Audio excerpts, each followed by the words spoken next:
Hey, hi, hello, welcome to my channel. My name is Shannon. How you doing? Nice to meet you. I hope you're doing so very well. Today I'm going to be doing the 20 questions book tag. I couldn't find the original creator, but I will do a little bit more digging, and if I can, I will leave them linked in the description. So I'm going to get on with question number one.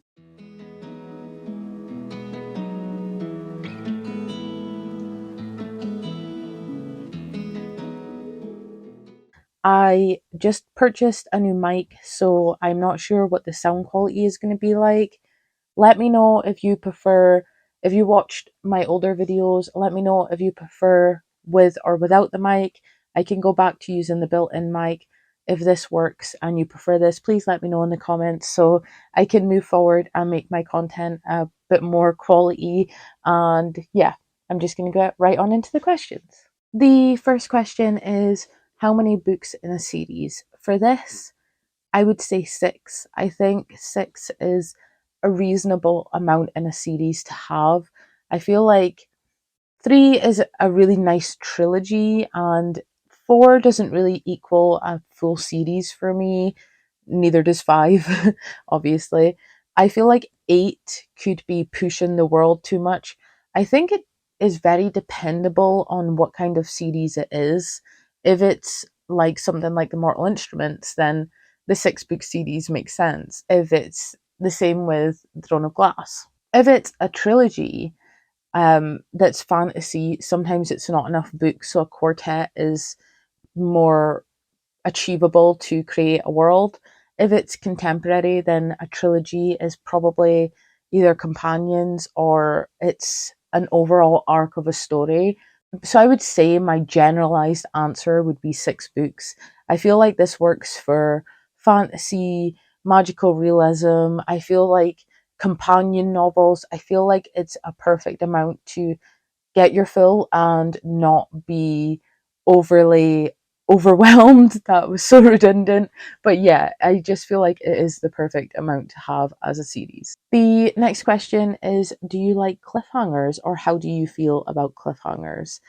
I personally don't like them. If it is a cliffhanger leading on to a sequel, then I am more than okay with that. If it is a cliffhanger just for the sake of having a cliffhanger and a standalone, I don't like that. I am okay with open-ended endings. I don't mind them. I like things being wrapped up, but they don't all have to be wrapped up for me to enjoy a book. But a full-out cliffhanger with nothing else coming out in that series or that world would just, I think it would infuriate me a little bit in a standalone. So yeah, I'm not sure. In a series, cool. In a standalone, no. No, thank you.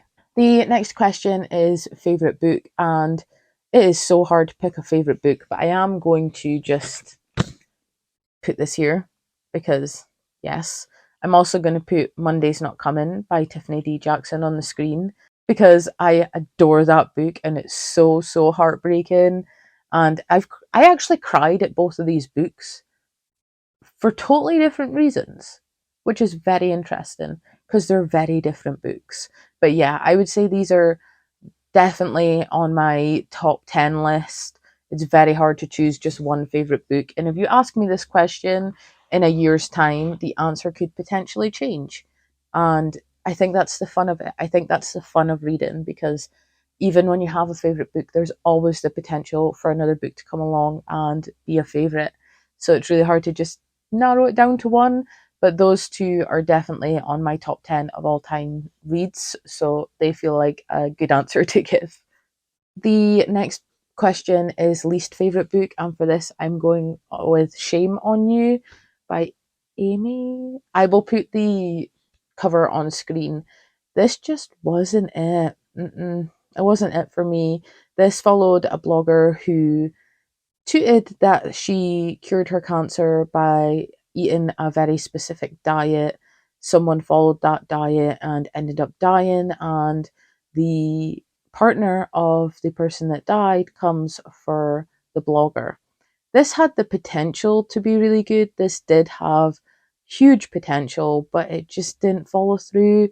It got boring. It was a little bit overwritten. It was a little bit conceited. I didn't like it at all. And I fully respect that the author put a lot of work into it, and I will always have the utmost respect for authors and what they do. But this just didn't mesh well with me, and that's okay because we can't love every book that we read.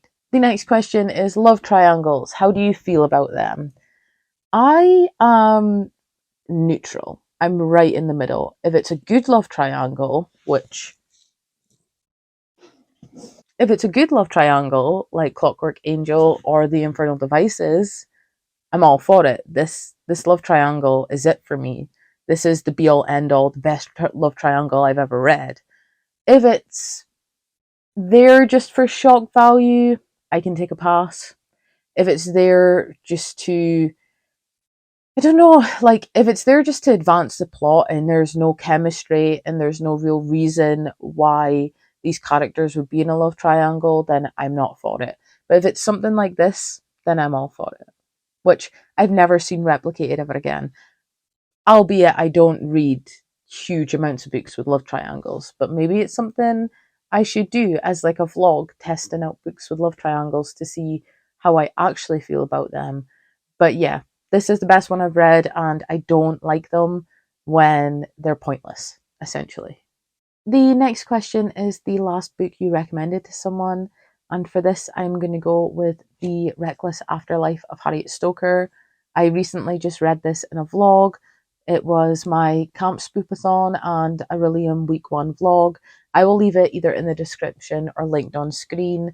I really enjoyed this book. I gave it a 4 stars. It follows Harriet Stoker, who dies in an abandoned building, and she ends up meeting a bunch of ghosts that have been stuck there since their deaths, and this goes back generations. So she is stuck in the afterlife with a bunch of ghosts, and she has to restart life all over again in a different context, and it's very interesting and entertaining. And I recommended it to everyone in that vlog, and I am recommending it to you now. So yeah, this is the last recommendation I made. The next question is the oldest published book you've read, and for this I have two. I have To Kill a Mockingbird, which I read for mandatory reading in school, but I really enjoyed it. It's one of those that just had such good topic of conversation around it, and it sticks in my brain so much that I still remember it and really enjoyed it to this day. So that's the oldest I've read, but when I left school and actually got into reading for fun, I would say my oldest one is Just Listen by Sarah Dessen.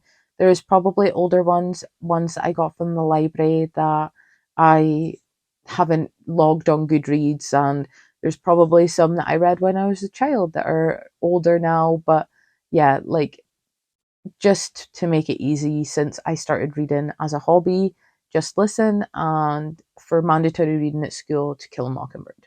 Going off of that, the next question is the newest book you've read, and for this I have The House Across the Lake by Riley Sager.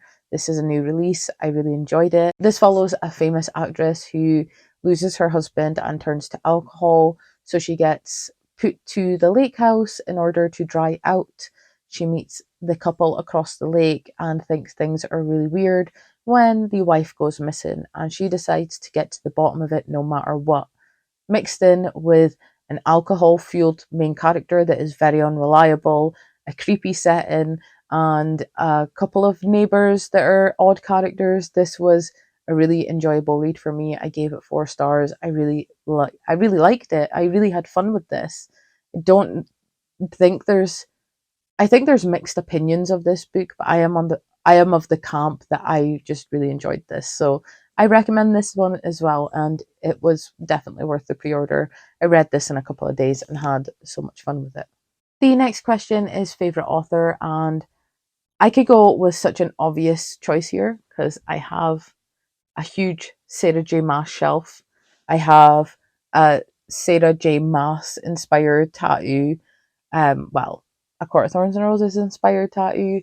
I love Sarah J. Maas's work, and I think especially the Akatar series, I have such a genuine soft spot for, because I read them at a very hard time in my life, and they helped me through, and now they're just comfort reads. I feel so comforted when I read them, when I enter this world with these characters, and it also reminds me that if I can get over that really bad time in my life, then I can move forward with a bit more strength and realize that I can do it. And these books just remind me of the struggle, but also the way that I braved it out and came out feeling better. I have such a soft spot for these books that they mean just so much to me. I know that they're maybe not the best written, they could be with being more diverse. I know that people have their issues with Sarah J. Maas and this world and her writing, but for me, they just hold a special place for me personally.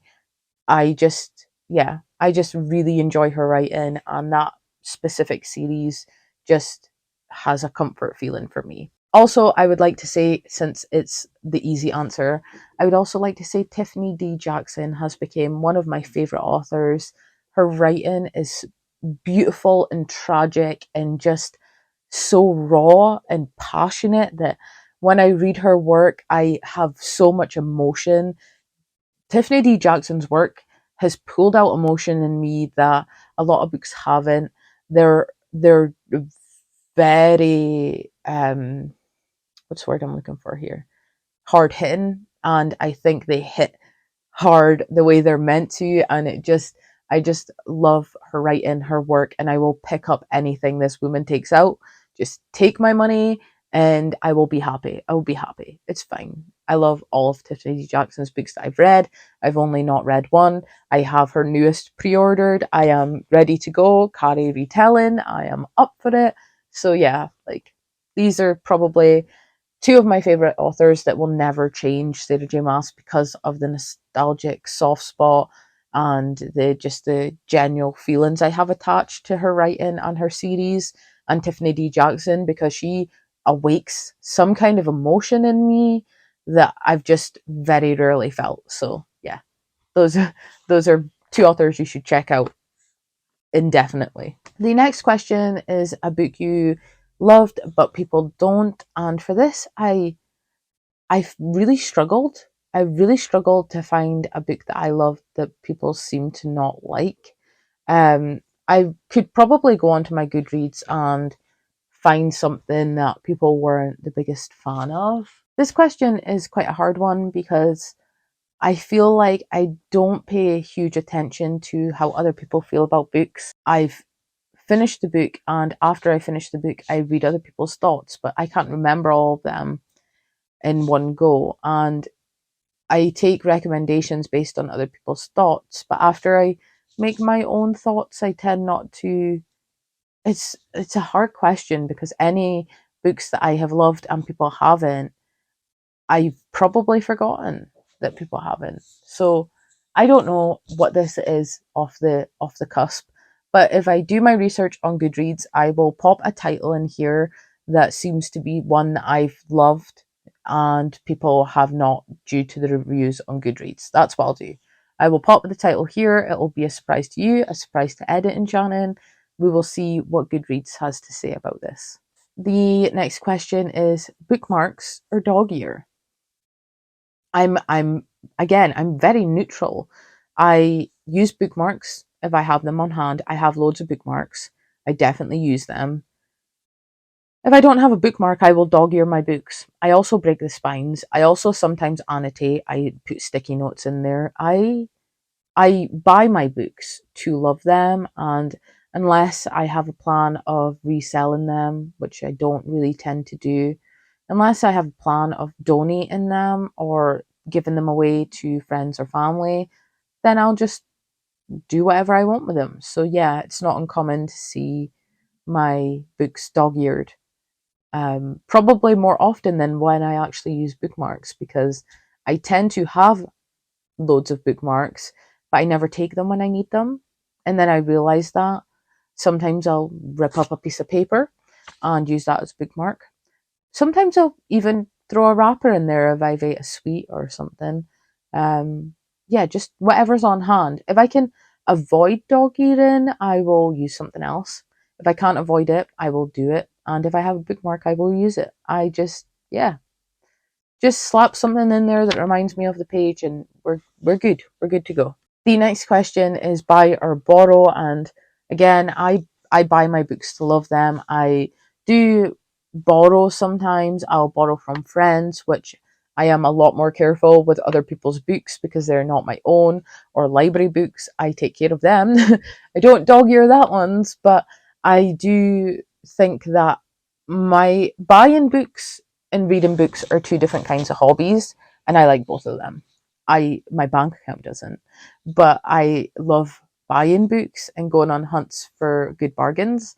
And sometimes I get them secondhand, sometimes I'll buy them brand new, just all dependable.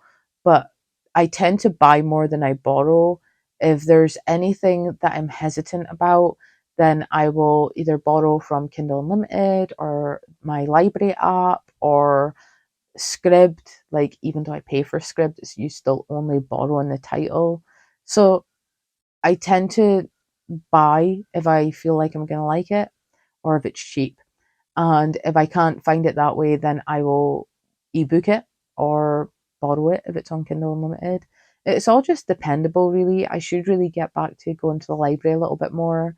It would probably make my collection go down a bit, which means I would have actual room on my shelves for the books that I own because I don't have enough room on my shelves. They're completely packed, but hence why some of them are turned forward because they're hiding the books at the back because I have no more room. So yeah, I'm a buyer. I'm a book buyer, but I should probably try and borrow some more books and support my local libraries because I need the shelf space and I am not opposed to supporting the libraries. The next question is a book you can always reread, and I'm just going to repeat my answers here because I will always reread Sarah J. Maas's work. I will always reread Tiffany D. Jackson's work. I will always reread my favorites, my 5 stars that I've absolutely adored, that I have good feelings towards. I will always reread them. Clean by Duna Dawson. I've read that 3 times. I just, if I've loved it and really enjoyed it, I will read it multiple times and do it all over again. So yeah, just anything that's a 5 star and a favorite for me, then I will reread it. My Dark Vanessa, which is just down here, I absolutely adored that. I've read it twice and I will always reread that, but I need a while in between those rereads because that's a heavy ass book. Same with Tiffany D. Jackson. I need a while because the emotional trauma is a lot to deal with when reading about other people's emotional trauma. So yeah, like I will reread these always, but I just need breaks in between. The next question is, do you listen to music while you're reading? I tend to not listen to music while I'm reading. I can read while music is on, and as long as it's not got any lyrics in it, then I am fine. If it's got lyrics, then I just want to sing along, so it's really hard. I tend to like a really chilled environment when I read. Semi silence, maybe muffling of noise coming from somewhere, or my like sound machine. I have this like diffuser that diffuses scent and it has like this hum to it. I like candles being on, the crackling candles. Like I tend to like a very subtle noise, still not complete silence, but not music. So yeah. I feel like I'm falling very neutral on all of these things. I feel like I'm going the opposite and being like, right, well, not one of the other. I'm just going both. The next question is one point of view or multiple? And for this, again, circumstantial. I enjoy multiple points of view if it's integral to the story, if I get more out of it. For example, A Curse So Dark and Lonely by Bridget Kremerer. That series is multiple POVs, and I enjoy it because you get more from the multiple POVs. Whereas if it stayed in one person point of view, you wouldn't understand as much of the world or the characters. But if it's something like a contemporary romance or a mystery thriller, I'm fine with one point of view. One point of view doesn't bother me. I think it's very situational. I tend to read a lot more one person point of views than multiple point of views, but I'm not opposed to either. And I think if it's done well, then both of them can be really well done. And I will have to read it to see it. So I don't have a preference. I just pick up books that sound good. If it's one or the other, I just roll with it. Sometimes it works, sometimes it doesn't. But yeah, I don't really have a preference for this. Just depends what kind of book it is. The next question is, do you read a book in one sitting or over multiple days? I read over multiple days. I don't really have the time. That's not really fair because I have my weekends, but I tend to go over multiple days because on work weeks I work night shift, so I don't tend to read a lot, a couple of pages here or there throughout the day. And then on the weekends I do other things. I film my videos, I edit, I watch the things that I have been putting off all week. I do some cross stitching, I do some planning, like occasionally, which hasn't happened anytime recently. I write, like, I tend to fill my days with loads of things when I'm off. So I will sit down and read books in one sitting, but I very rarely do that. And I think the last book I done this with was Gallant by V.E. Schwab. I read that in a day and really had fun with it. But yeah, I think that's the only book I've read in a day this whole year. Everything else is over multiple days, or in the case of Hyde, multiple weeks. So yeah, like multiple days.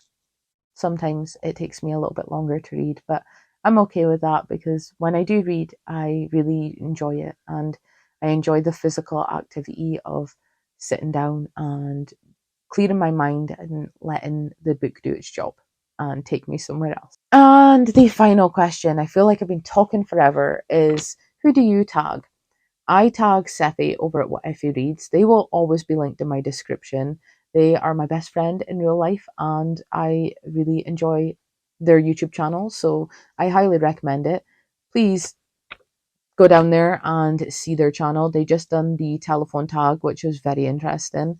And I tag you. If you want to do this video, consider yourself tagged. Let me know if you do this video because I would love to see your answers to these questions.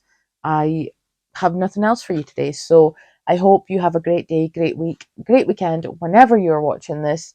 Remember to stay safe, happy, and healthy, and I will see you next time. Bye.